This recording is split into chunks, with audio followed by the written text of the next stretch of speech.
This individual was stopped on a traffic stop on Sunday afternoon in Dothan. I had received information from an informant Sunday afternoon that this individual would be northbound on U.S. Highway 231 South and was in possession of a large amount of counterfeit items.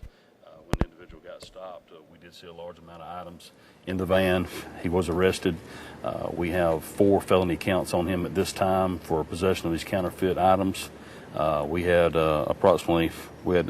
1,829 DVDs that he had that were all counterfeit items, 4,919 music CDs, which were all counterfeited, 531 pairs of counterfeit tennis shoes, and 41 counterfeit handbags.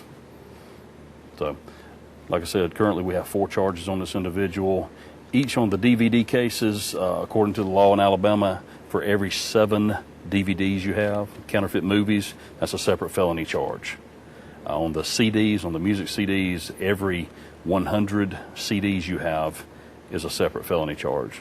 So we have a grand jury that's in session, and we're going to go back and take the rest of these cases to the grand jury here in Houston County and see if we can get this individual indicted on all these cases here immediately instead of following up with other felony warrants. So, a lot of people ask us, say, well, why do y'all even fool with a crime like this? There's really not a victim in this crime. Guys just selling some counterfeit stuff. People can buy it cheaper. But, the way we feel, this is taking money out of our local economy, our legitimate business people here in Houston County. They're paying a fair wholesale price for the items that they sell, and they expect to get a fair retail price back on their investment. And individuals such as this are selling illegal items. They're in here and they're undermining our local businesses.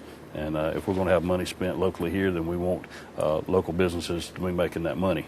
Also, a lot of this counterfeit type activity that goes on all over the country.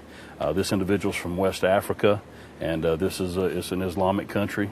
And a lot of this money that's being made off counterfeit items here that are sold in the United States are going back to fund terrorism also. So we want to put a stop to that if we can. Individuals that are also involved in this type of activity are also involved in other types of criminal activities also. Now, this individual has had some previous charges on him before. We have information for ICE that they possibly is wanted by ICE and would be deported after we finish with our criminal charges here. So we are working closely with ICE right now on his immigration status.